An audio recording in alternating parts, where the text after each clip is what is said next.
Renault Duster was facelifted late last year, 2018. We had the previous version on test during the year, and you can see they changed the headlights slightly. Daytime running lights now run over there. A lot more aggressive front end and look to it overall. This is the Prestige version, which is the top spec version, and keep that in mind because it does give you nice big 17-inch mag wheels, good ground clearance, and then an interesting treatment over here in front of the front doors over here, which just looks pretty tough and looks pretty strong. You can see, of course, the body cladding at the bottom and the roof rails up top, proving and showing you this is, of course, a crossover SUV vehicle. Prestige version does have two-wheel drive. There is a four-wheel drive version available as well, but this is the top spec two-wheel drive version. Another very big change and significant change was to the rear tail lights over here, and you can see almost the cross effect in the rear tail lights. That's pretty interesting.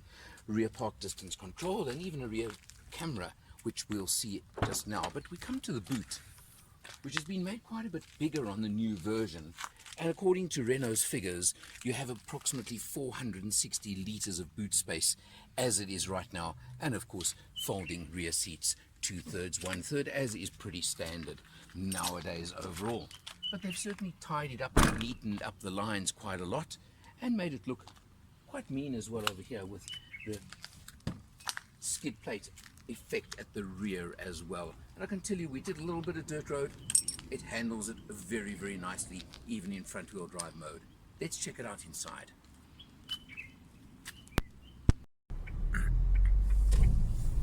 Of course, one of the real advantages of any crossover SUV is the raised ride height and the ability it gives you on dirt roads. So we've decided to come off the beaten track for a few moments and show you exactly what it's like on a piece of dirt and what a car like the Duster can do if you take a little dirt road and you go off the beaten track for a few moments.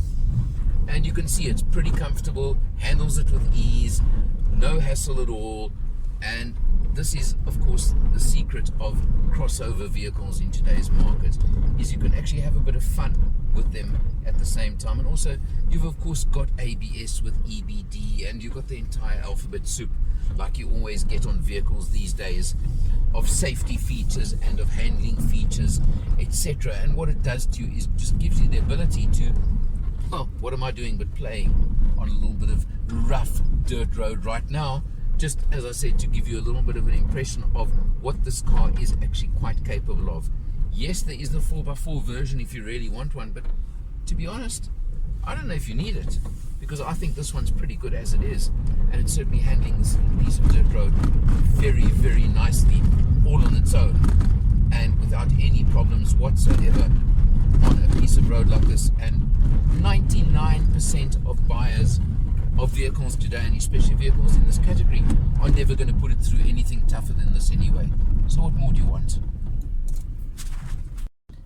This is, of course, the diesel version, powered by the Renault Nissan 1.5 litre diesel engine. That's very well known, but it's famous for one thing, and watch how you'll see now what I'm talking about.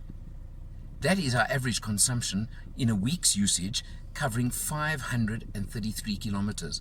It's not a lie. I zeroed it myself, and I can tell you we've averaged 5.4 litres per 100 kilometers. I think that is pretty incredible. You also see the changes to the dash from the previous version. It's very different, and you've got that center computer system, computer readouts in the center over there, which is quite different to the previous version.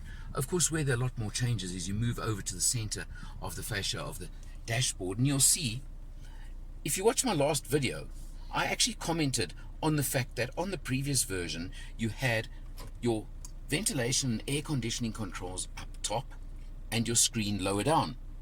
And I re-watched that video this morning and picked up the fact that I said, Renault, why can't you swap the two around? It'll be much more modern and much more useful. Well, thanks, Renault. You listened to me and you've done it, and I appreciate that. I'm sure I'm not the only person who asked for it, but really I do prefer it. You can see you've got standard navigation, you've got media, you've got everything on the touch screen over here, nice and easy to use. Then you go down a little bit lower, you've got a row of buttons, your hazards, your door locking and unlocking over there, which is quite nice. And again, because this is the Prestige version, you've got climate control air conditioning. Very effective, very nice to use. Down to, in this version, the gearbox. the famous Renault, they call it the EDC. It's their dual clutch automatic gearbox system, 6-speed, very smooth, very comfortable. It's been criticized many a time in the Renault Sport versions, but in a day-to-day family crossover SUV, I think it's superb. There are one or two little things that I want to complain about on the vehicle, and I'll show you one of them right now. This is the Renault card key, they call it. On previous generation Renaults, it actually had a little slot somewhere on the dashboard. You had to put it in to start the vehicle. You no longer have to do that. You've got the stop, push button start. And it does work as a keyless system even. It unlocks as you approach the vehicle. So I don't quite understand why it can't be a key fob, Renault. It would be nice. The other thing is that they still have and persist with is behind the steering wheel, you've still got the very familiar Renault controls for the sound system over there. Everybody else, Renault, has got them on the steering wheel nowadays. Silly little points, I know, but I do just find them quite interesting and wonder why you haven't changed those, or are you just keeping them typically Renault and typically French? Changes to the dashboard itself, you've got this dual level kind of effect, which is again pretty interesting and looks pretty nice, and still lots of hard surfaces, but this is a Duster, don't forget, but they've softened it up a little bit at the same time, so it works both ways. On the Prestige version, you get full leather trim, very nice, very comfortable, and tons of space in the back, both legroom and headroom for definitely a young family or the type of buyer that would buy this vehicle. Interesting factor is the comparisons, because there are so few comparisons to this vehicle. Its biggest competitor would be the Ford EcoSport, but the only diesel version on the EcoSport is in the base spec Ambiente. The highest spec versions in EcoSport are petrol only, so that makes it quite interesting to me. You want a high spec automatic, by the way, the EcoSport diesel is manual only. High spec automatic crossover, I don't know if I can't really find a competitor for this. Priced currently for this version at 340,000 Rand, which includes a 3-year 45,000 kilometer service plan and of course Renault's 6-year 150,000 kilometer warranty, which is quite a warranty as far as I'm concerned. It's an interesting vehicle. You could save a little bit of money and go for a dynamic version, which loses blind spot warning in your mirrors, loses the climate control and the leather, but not that much more, and you drop the price by about 20,000 Rand.